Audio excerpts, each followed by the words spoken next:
De volta com o programa Tudo Posso. Amanhã é o Dia Mundial da Voz, dia 16 de abril, e nós vamos continuar falando sobre rouquidão, dor na hora de falar, aspereza, garganta coçando. Esses são sintomas, já sinais de algum problema. Muita gente não leva a sério e acha que cuidar da voz é coisa de quem canta ou trabalha falando o dia inteiro. Porém, a saúde vocal ou higiene vocal é essencial para o aparelho fonador de qualquer pessoa.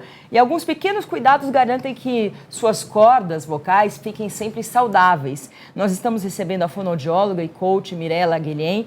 Ela vai esclarecer quais são os inimigos e aliados da nossa voz. Boa tarde, Mirela. Mirela, boa tarde. Bem-vinda ao nosso programa, né? Comemorando e conscientizando para esse Dia Mundial da Voz. Exato, né? Que Uma é data importante.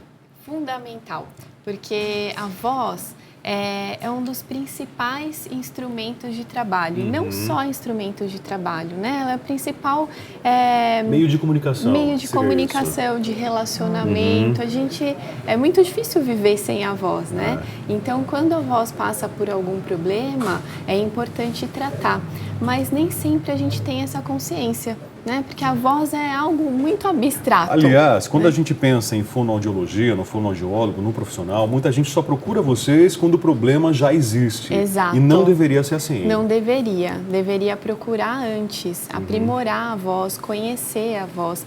Mas ainda hoje, né, tirando os profissionais da voz que têm uma consciência maior, ainda assim as pessoas que não trabalham com a voz só vão cuidar quando aparece algum problema mais grave, quando a voz começa a dar sinal. E aí, claro, a gente tem que fazer uma reabilitação, é mais difícil de tratar. Se a gente usa bem a voz, se a gente sabe como usar bem a voz, fica muito mais fácil. A gente falou com o doutor alguns aspectos sobre rouquidão, como que começa um câncer na laringe. O que a gente poderia acrescentar, Mirela? A rouquidão é um dos principais sintomas de câncer de laringe, mas não só, né? A rouquidão pode sinalizar para outras questões também, como um mau uso vocal, um abuso de voz. Então, assim, muitas vezes a pessoa não respira direito ou não coordena a respiração com a fala. Isso pode prejudicar. Se a pessoa tem uma alta demanda vocal, ela pode ter algum sintoma, né, algum prejuízo para a voz, e um dos sinais é a rouquidão, né? Ou a pessoa que, por exemplo, fica pigarreando muito, que é um mau uso vocal, é um abuso de voz. Então, a pessoa pode ter rouquidão por isso, e aí eu tô olhando para a Mirela. Tô olhando para a Mirela aqui, tô rindo, porque assim, antes do programa começar, eu já estava tomando café, né? Santo café. Ontem foi Dia Mundial do Café também. Café e refrigerante. Não, mas hoje era só café, por favor, né? Aí eu até brinquei com ela, falei, o mal do apresentador é tomar café antes do programa começar, e depois fica na água, né? Mas os fonoaudiólogos falam que você não pode tomar. Não nem devo. Chocolate, nem café, nem refrigerante. Isso. Tem algumas ações que são desfavoráveis para a voz. Então, o café. Por que o café não é favorável para a voz? A cafeína, ela resseca o trato vocal. E a prega vocal, para ela produzir o som de maneira saudável, ela tem que estar hidratada, né? Então, se resseca, já não é bom. Ele também, se é tomado com açúcar, o açúcar pode engrossar uma secreção que fica entre as pregas vocais. É o que eu sinto. E aí, e dá vontade... Eu continuo. Exato. Faço o que eu falo e não o que eu faço, gente. É mais ou menos isso agora, então. E aí dá vontade de pigarrear, né? Então, tem gente que também toma café quente e depois bebe uma água gelada. Causa choque térmico, isso também pode causar um prejuízo. Não é todo mundo que sente, tá? Mas a maioria sente, então é bom evitar. Então, isso não significa que não vai tomar nunca mais café. Não é isso, mas antes e durante a fala é importante evitar se tem algum sintoma. O café, ele também pode favorecer o refluxo, que o Dr. Bruno falou, né? Isso é um prejuízo também para a voz. Então, é importante evitar. O chocolate, eu ia falar o chocolate, refrigerante. Leites e derivados, né? Também eles ajudam a engrossar essa secreção que fica entre as pregas vocais, favorecendo o pigarro. Enfim, isso também é ruim para a voz, né? O refrigerante, além do açúcar, que tem essa questão, tem gás. O gás, o que acontece? Ele incha, dá uma sensação de estufamento. E aí a pessoa não consegue respirar direito. E o ar é a gasolina da voz. Se eu não tenho ar, minha voz vai ficar prejudicada também. Então, por isso que não é favorável. Mas, de novo, cada corpo funciona de um jeito. Tem gente que toma refrigerante, café e não sente nada. Ok, mas não é. Na maioria dos casos não é. Já que nós falamos dos vilões, né? Isso. Tem os bonzinhos aí nessa história, né? A maçã, por exemplo, não é? Sim, a maçã é super boazinha. Ela tem uma propriedade adstringente que limpa a região do trato vocal. Então, por exemplo, quando dá essa sensação de pigarro, a maçã é uma ótima aliada.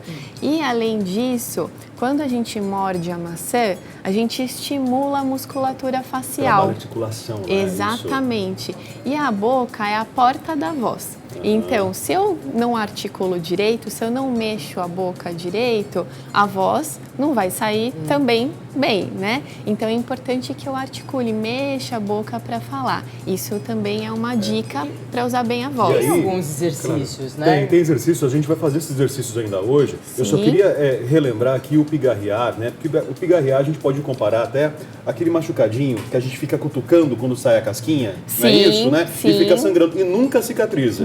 A rouquidão é a mesma história. Você fica raspando, até que depois, com o tempo, vai acabar formando colo. Eu tenho um pouquinho de rouquidão, né? Acho que um pouquinho acaba tendo, é verdade. Sim, exato. Tem várias coisas que podem propiciar esse atrito, né, entre as pregas vocais e pode sim formar lesão, ou se não formar lesão, pode ter alguma alteração no som, uma alteração na voz. Né? Então, por exemplo, para quem trabalha com a voz, isso é um grande prejuízo. Mas não só, né? Porque a voz, ela expressa nossas emoções, nossos pensamentos. Verdade. Então, se ela está alterada, isso vai prejudicar nossa imagem pessoal, nossa imagem profissional. Né? Porque a voz, ela passa... E existe uma diferença muito grande entre o falar alto e o gritar. Exato, exatamente. O projetar a voz e o gritar. Mas no fundo você tem que falar no seu tom, não é verdade? Isso. Eu costumo dizer que voz saudável é igual a voz confortável. Então, se eu estou usando a voz no meu conforto, ótimo. Se tem algum incômodo, algum desconforto, aí é importante ficar atento. Né? Tem gente que fala assim, forte, sabe? E não respira. Isso está fora do conforto. Eu falo mas eu me sinto confortável. Eu vou pegar o seu exemplo então, né? As pessoas gostam da voz da Maria Cândida, adoram a voz da Maria Cândida, né? Elogiam. De repente chega pra Mirella e fala assim, eu quero ter uma voz igual da Maria Cândida. Da mesma forma que chega, por exemplo, pro cirurgião plástico e leva uma foto, quero ter... É possível isso, Mirella? Olha, é possível mudar o registro de voz. Então, o que acontece? A prega vocal, que é uma das estruturas responsáveis pela produção da voz, é músculo. Né? Então, através de exercícios fonoaudiológicos, a gente consegue alterar o tom, falar um pouco mais grave, falar um pouquinho mais fino, enfim, a gente pode alterar o tom, a gente pode alterar a ressonância. Por exemplo, eu posso falar aqui, ó, estou usando a ressonância no nariz, né? Então, estou fazendo uma voz anasalada, exato. Mas eu posso alterar a ressonância, alterar tom, alterar a articulação e o conjunto disso modifica a minha voz. Então, tem muitas pessoas que têm, por exemplo, uma voz mais infantilizada. E aí, no trabalho, não respeitam essa pessoa. Não passa credibilidade, é fato isso. Não passa credibilidade. Então, é possível, sim, mudar o registro. Então, trazer uma voz mais madura, mais grave. Enfim, a Maria tem essa voz mais forte, mais grave naturalmente.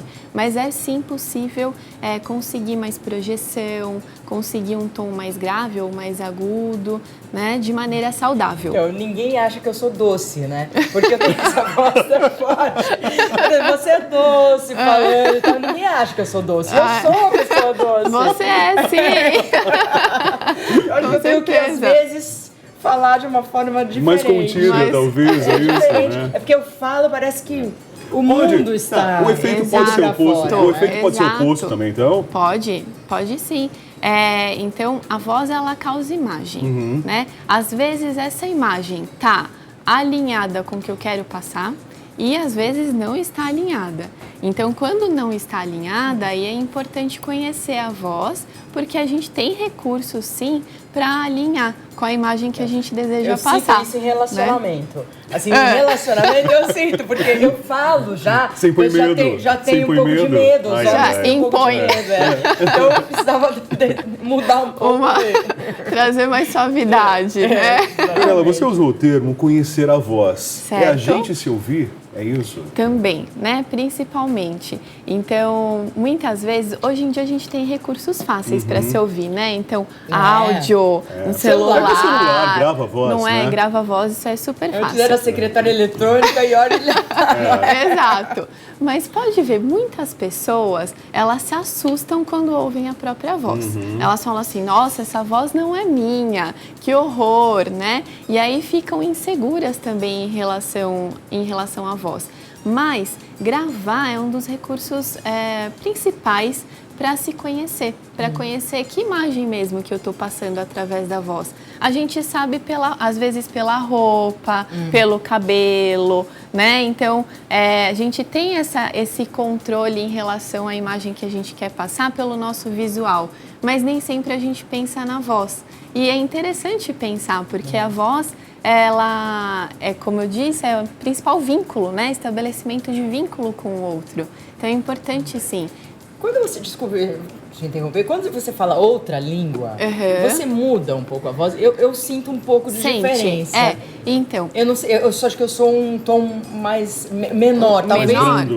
Pode ser. Talvez porque eu precise pensar mais para falar outra língua. Isso. Né? Tem essa questão e tem a fonética da língua. Então tem alguns sons, né, que a gente chama de fonema, que é o som da letra, que não tem, por exemplo, no português.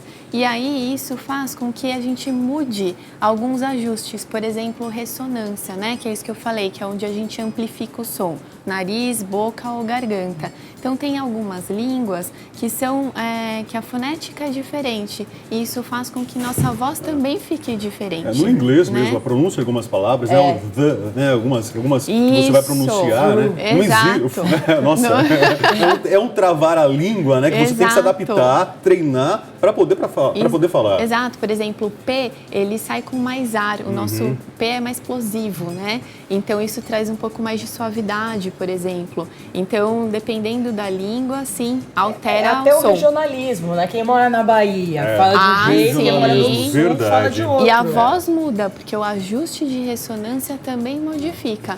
E quem mora no interior também, né? É natural, né? Natural. Porque a forma como a gente mexe a musculatura da face e também ajusta o som, amplifica o som, pode variar. E quem mora no Rio de Janeiro? Rio de Janeiro, carioca, né? O chiadinho, né? Exato. Mirela, vamos falar sobre idade agora, né? Certo. Nossa voz vai amadurecendo com o tempo? Sim, amadurece.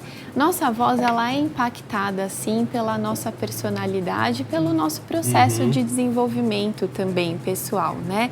Mas, claro, existe um efeito fisiológico que chama presbifonia, que é o envelhecimento da voz. Que algumas estruturas, elas, claro, sofrem ou não, né? Com a idade. Evolui, talvez, né? Exato, o sofrimento é muito pesado, né?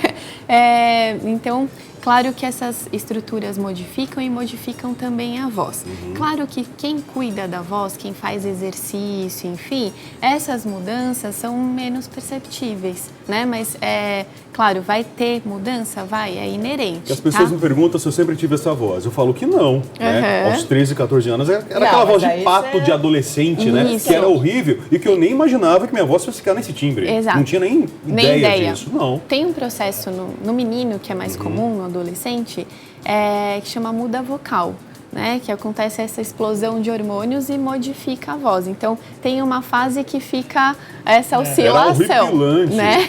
Até que firma a voz. Mas, então, assim, tirando as questões fisiológicas, também tem uma questão emocional. Então, muitas vezes, a pessoa amadurece mais a voz conforme ela vai, sei lá, num trabalho que ela precisa falar um pouco mais firme, mais confiante, ou num relacionamento, enfim.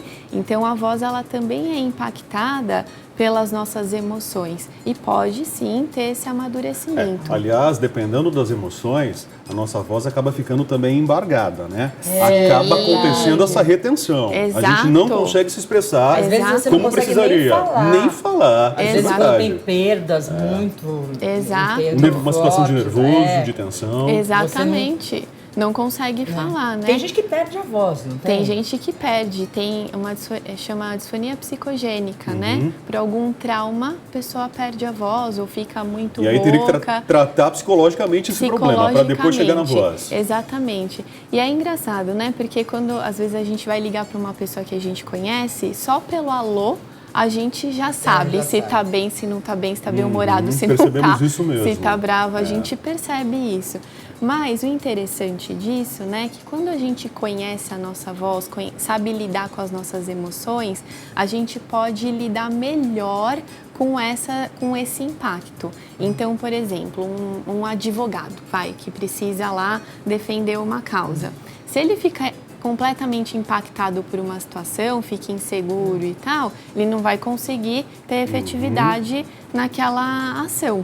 Então, é importante, sim, conhecer a voz. Dependendo da profissão, dependendo do que você vai fazer, é importante saber lidar com isso para que não tenha esse impacto, né? Então, aquela voz trêmula, né? Que não passa confiança nenhuma. Não passa confiança nenhuma, né? Algumas profissões... Para isso é fundamental, não dá. né? Exigem esse conhecimento maior. Agora, tem algumas profissões também que falam demais, a gente sabe, e que os problemas vocais são gritantes. Aí, nesse caso, entram os professores, Sim. né? Nós vamos fazer um intervalo agora. No próximo bloco, a gente retorna, inclusive falando sobre isso, como esses professores, os profissionais da voz, podem e devem fazer para manter a higiene vocal. Okay. Combinado, Mirella? Combinado, ótimo. Tem exercício também, é justamente isso. Perfeito. Já voltamos. Tá bom.